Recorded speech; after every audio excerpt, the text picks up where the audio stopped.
Okay. All right. All right. So, welcome everyone. Today we're gonna have a special guest. Many of you may have known Dr. Michelle Gagne as high performance consultant or high performance coach, breathology trainer, and on also he has worked with many high performance athletes. So today he's going to talk about the me I see, the me I will be, in terms of mental training. And let's move on. Let's invite him to share with us. Hi, Dr. Michelle Gagne. Welcome back. Hi, Sarah. Thanks to invite me so well. And Oh, nice to talk to whoever is listening to this. So, this program, this presentation is part of a program that I've developed, which is called Making the Impossible Possible. And it wow. all starts very funny into the mind. Everything we see around us, if it is not from nature, it has been created in the mind of somebody. I'll give you an example. Right now, we are in spring in Canada. It is the maple syrup season. Many people, when they see a tree, what do they see? They see a trunk, they see roots, they see branches. Well, if you are a maple syrup farmer, when you look at a maple tree, what do you see? You see gallon of sap that can be boiled, turned into syrup, that can be turned into $1 million business. But if you are not a maple syrup farmer, you will see firewood because maple wood is very good heat producing. During the winter, they chop it to make it for the fireplace. Other people will see wood to make very expensive flooring and furniture made of maple wood, which is a hardwood, expensive. So it is still a maple tree, but depending on what you see in the tree, you will have different result. And that's what it is for all human. We all are human, but how do you see yourself? If you cannot see yourself as a high achiever, a champion, or a successful businessman, you will never be. It is not by doing things that we become, it's by seeing ourselves. And of course, where is this all based? It is well known. And now, with neuroscience taking place more and more, we know that 95% of our life is run by the subconscious mind. The problem is, what is the subconscious mind? Where is it located? How does it work? And everything that you believe has been learned when we were at a certain age. When you feel stress or worry about, it's all in the subconscious mind. So where does it come from? So I will share a little bit, some basic of it. Where does it come from? And it's very important. And how to work with the subconscious mind is first to realize the mind operate at different frequency. One of the frequency is called the theta mind. It's a certain brain wave that for most of us, we are totally unaware of it because it is activated when we are in deep sleep at night. And what is very important, the power of the subconscious mind is happening at that frequency. Limiting belief around self-esteem, relationship, health, money, negative emotion like anger, stress, depression, anxiety, undesirable habit like procrastination, overeating, smoking, etc., is all stored in the subconscious mind. Many people try to do things to change these things, but they try to do it consciously. It doesn't work consciously, it works subconsciously. And Theta Mind is to learn how to activate and operate at the subconscious level. And that's what I will share a little bit. And I use these techniques since 1972. I was lucky enough to go to Munich Olympic game when I was 22 years old. Wow. And before that, I've seen Olympic champion in TV. And of course, the TV of 1950 were not the giant screen that we have today. So my vision of a champion was always on a screen or seeing on a newspaper or on a movie. But when I went to Munich, I had a chance. I was a VIP in Munich at 22 years old. I was a member of the Montreal Olympic Game Organizing Committee, observing team of the 1972 Olympic Game. And I had the chance to go all around the site, all around the training facility. And I had the chance to see face-to-face Olympic champion, famous in gymnastics, Olga Korbut, Turisheva, and in swimming, I saw Mark Spitz winning 8 gold medal. And then I realized oh, these are the Olympic champion, these are the world champion. And I realized that I'm from Montreal. In Montreal, I see many of them as good, as great as these athletes. What's the difference? Why they are at the Olympic and no Canadian athlete were at the Olympic? And it's all in the mind. It is because we have never seen what was a champion outside a TV screen. And that's why in 1976, the mayor of Montreal brought the Olympic game in Montreal so that Canadian have seen face to face what a champion looked like. And it had changed the mind of many young Canadians. And since then, Canadians started to win medals because the children started to dream. When they saw this champion, I want to be like him. I want to go to the Olympic and so on like this. One Canadian athlete I knew very well, her name is Tina Poitras, a race walker. She was 6 years old in 1976, and she had the chance to see the event, and she told her mother, one day I will be at the Olympic. And of course, she became an Olympic, never Olympic champion, but she became an Olympian. She went to several Olympic games for Canada. So let's go into the thing. And what is the mind? It's too important to understand the mind. Everybody know about the positive thinking. We say that we have to be positive in life. We have to think positively. But thinking is done in the present. It's called the conscious mind. Positive thinking is conscious. Are you conscious if you're thinking positively or negatively? Unfortunately, the mind of many people is directed a lot on the negative side. And for the last 2 years, we are all invaded by the big marketing about negative thinking, about the fear of COVID. The mind is polluted by COVID. Why people rush to vaccination? Because of fear. But do you believe that COVID is just a flu? If you believe it's just a flu, like any flu, it will pass. And we all know that consciously 99.99% of the people who got COVID recovered without any treatment. But the publicity was on the negative. Millions and millions of Canadians and Americans and all over the world got a vaccine that doesn't even protect you from getting COVID, that doesn't even cure COVID, and does not even prevent you to contaminate other people. So the marketing is based on negative thinking of people. You don't sell positive things, you sell fear. Fear works. Good stuff doesn't work. But I work with athletes, and of course, athletes are very positive by nature. Even we just passed 2 Olympic Games during the last 2 years, Tokyo Olympic Game and Beijing Olympic Game. So these athletes were exposed also to the COVID and all the limitation of COVID and everything. They were not allowed to train and everything, but they continue preparing because athletes are by nature positive. They are naturally by nature believing in themselves. They believe in their coaches. They believe in their dream. And that's why athletes achieve the impossible. Why they achieve the impossible? Because they are positive thinker by nature. But also one aspect about conscious mind is one thing. Conscious mind is what's happening at the adult level. It's a certain frequency of the brain.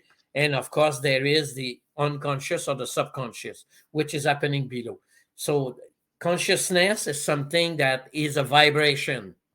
It has a wave, a brain wave. The brain has several waves.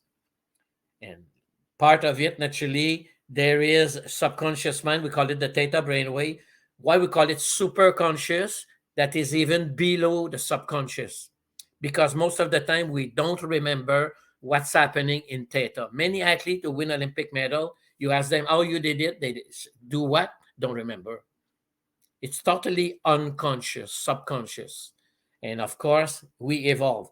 So when we dream at night, we are in a very low, what we call delta brain frequency.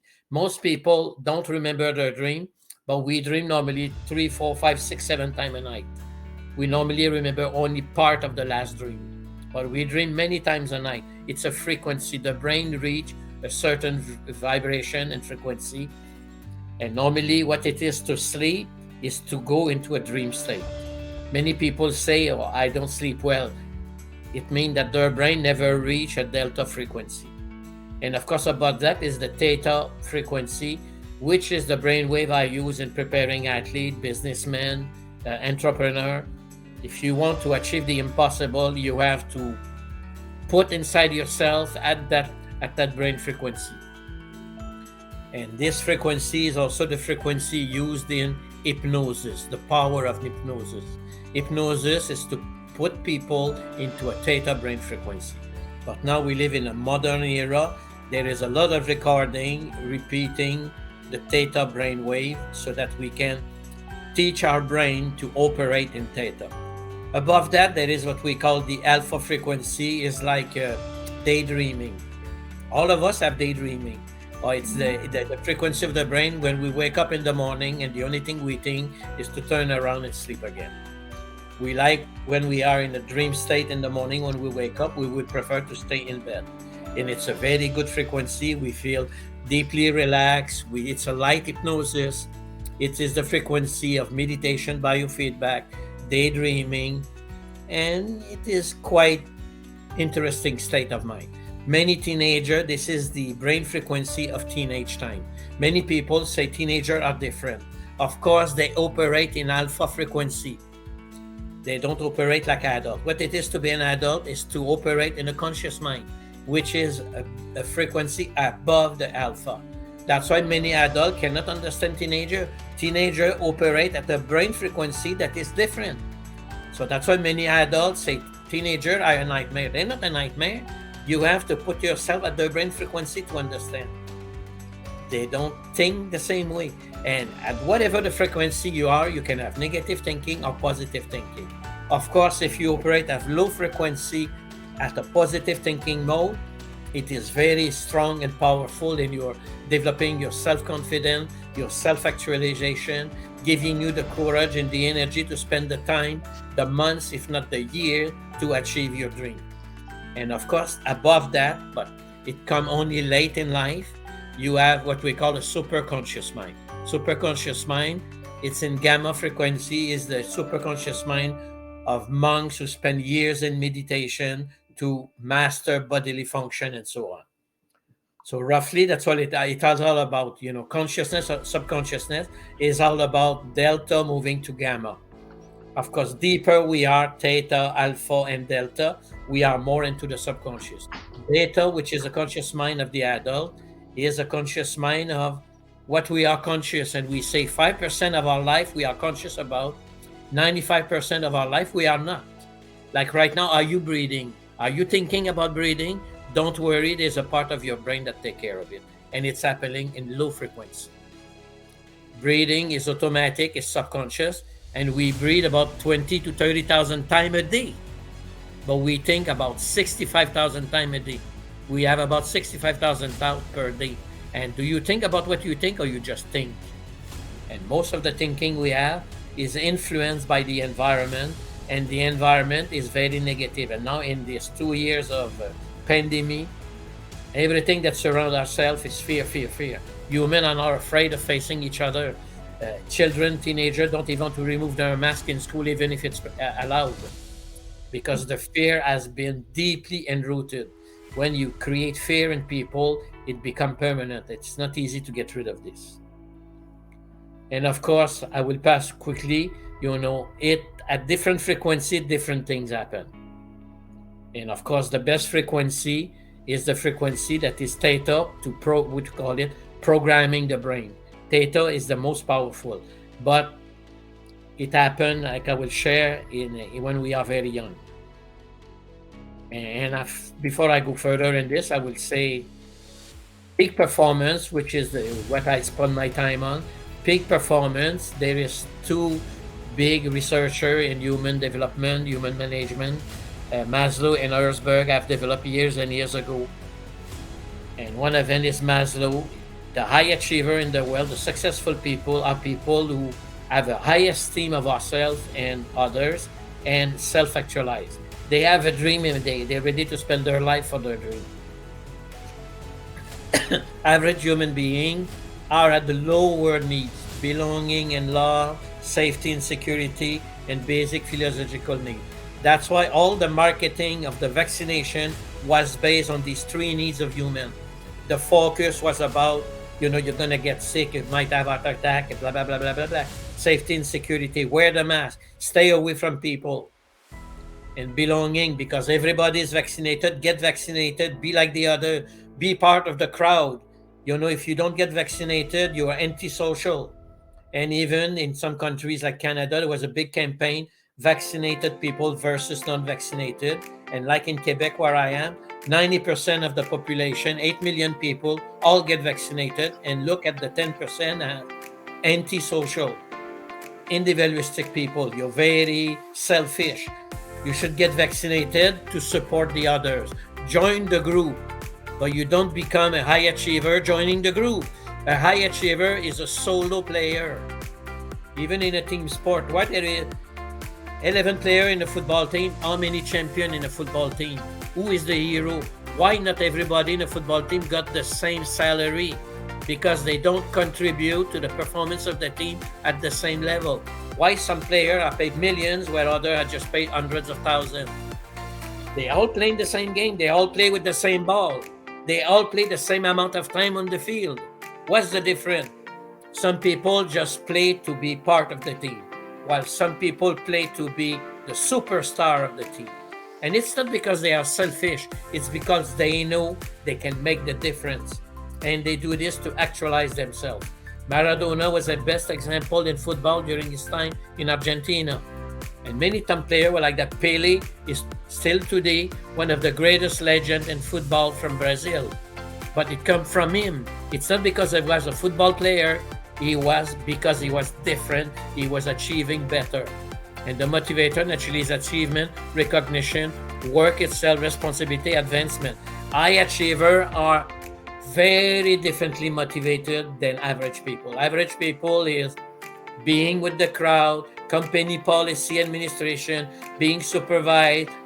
If I do more, I will get a better salary, working condition, and so on. The level are totally different. I work with high achiever, and I've worked with thousands of athletes. Many people told me, "How come you always work with the champion?" Because I have a flair for champion.